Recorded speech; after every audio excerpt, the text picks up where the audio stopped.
Welcome to this explainer. When we think about the DNA of modern software, we usually picture glowing server rooms or Silicon Valley garages. But today, we're tracing it back to its true origins. We're going to talk about the brilliant women who literally translated physical hardware constraints into the abstract logic that powers basically everything we rely on today. Just consider the sheer conceptual leap in this quote for a second. This is from Ada Lovelace in 1843, a full century before the silicon chip. While her peers were looking at mechanical calculators and seeing, well, glorified abacuses, she saw a completely blank canvas. She realized that if a machine could manipulate numbers, it could manipulate any symbol those numbers represented. Meaning, theoretically, it could compose music. It could create art. So here's our timeline. We're tracing this evolution chronologically, starting with Lovelace's algorithm in 1843, jumping to the ENIAC's wartime trajectories in the 1940s, and then hitting Grace Hopper's first compiler in the 1950s. It's a century-long relay race of pure intellect. Okay, so we start in the soot and steam of Victorian London in the 1830s. Charles Babbage was designing these massive mechanical calculators.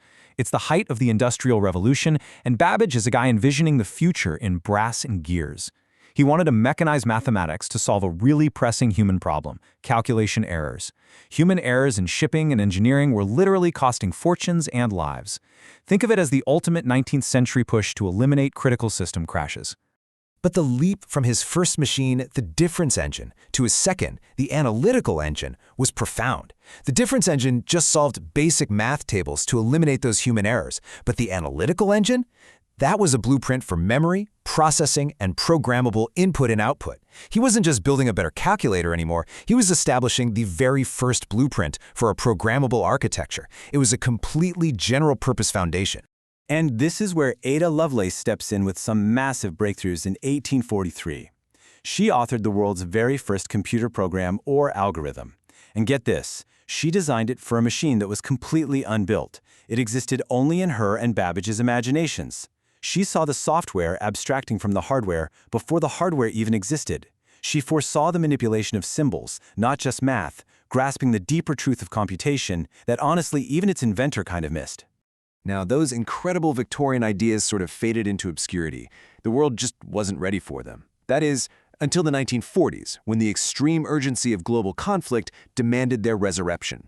War requires computation at an absolutely unprecedented scale. The US military urgently needed to calculate complex artillery and ballistic trajectories in seconds, not weeks. Suddenly, machine logic wasn't just some academic theory anymore. It was a matter of literal survival. Enter the ENIAC. And enter the 6 uncredited women who actually programmed this room-sized, massive electronic brain of wires, valves, and vacuum tubes. Programming back then wasn't something you typed into a keyboard. Coding meant relying on physical blueprints, hauling heavy trays, and manually flipping thousands of switches to map out deep logic. They were physically routing cables. This immense tactile physical constraint is exactly what forced later innovations in software efficiency. As this quote perfectly captures, these weren't just engineering feats. They were acts of brilliance in the face of global collapse. These women were pioneering the very act of programming itself, under the crushing pressure of a world war. Next time you're frustrated spending hours hunting down a bug, remember that the ENIAC women had to invent debugging by literally crawling inside a machine to find burnt-out vacuum tubes. They translated human mathematical intent right into physical architecture, and in doing so, they completely changed the course of history. So, after the war, the machines survive. But computing faces a totally new challenge. Hardware is stabilizing, right? But how on earth do you scale a technology when programming it requires hand-mapping physical circuits in a super complex machine tongue? The hardware was getting better, but human communication was now the severe bottleneck. Early post-war programmers were just drowning in this maddening sea of binary ones and zeros. Programs were so fragile that one misplaced bit, or even a literal actual moth trapped in a relay, which, by the way, is exactly where the term debugging comes from, could crash the whole program. Grace Hopper looked at this excruciatingly slow, rigid process that was totally hostile to human thought, and she knew the architecture just had to change. She wanted human-friendly syntax. And that brings us to the compiler. Hopper invented this revolutionary tool that translates human-friendly English-like syntax into the binary instructions a machine can execute. She didn't just invent a tool, though. She completely inverted the power dynamic.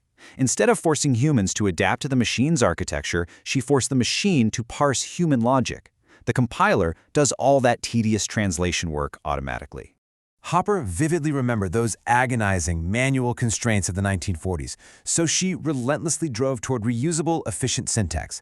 This led directly to COBOL, a highly business-friendly language. And the impact? It totally democratized software development. Suddenly, you didn't need a PhD in advanced mathematics to write a useful program. People could finally focus on the logic of what they wanted to achieve, which ignited entirely new careers in software. But Hopper wasn't just interested in making coding easier. She championed a radical philosophy that literally still powers every single app on your phone today. See, back then, if you wrote a program for one specific computer, it was forever locked to that computer. Think about how much we take hardware abstraction for granted today. Back in the day, if you bought a new machine, you had to rewrite all your software from absolute scratch. So she argued for machine independence, the radical belief that software should outlast and operate independently of any specific hardware it runs on. Hopper fought for the idea that human thought, the underlying logic, was the primary asset, not the clunky, quickly outdated silicon it happened to be running on. This write once, run anywhere philosophy, that is the exact, direct lineage of the containerized, cross-platform reality we work in today. Let's look at the evolution of logic here, because it is just staggering. Step 1. Lovelace sketching conceptual algorithms on parchment for a machine that didn't exist. Step 2. The ENIAC women doing tactile wire mapping under the massive pressure of global collapse. Step 3. Hopper creating hardware-independent syntax. Which brings us to Step 4. Modern, portable cloud computing. Every DevOps system, every microservice you use, is just the final step in this continuous evolution. So, I want to leave you with a question as we wrap up this explainer. As we move into an era where AI is helping us write our code, the lines of computation are blurring all over again. Whether you're prompting a large language model or writing complex syntax yourself, ask yourself, are we still programming, or are we simply co-creating atop the vast foundation of logic these women built for us? We are literally standing on the shoulders of pioneers who saw past the brass, past the wires and the binary to teach machines how to understand human logic.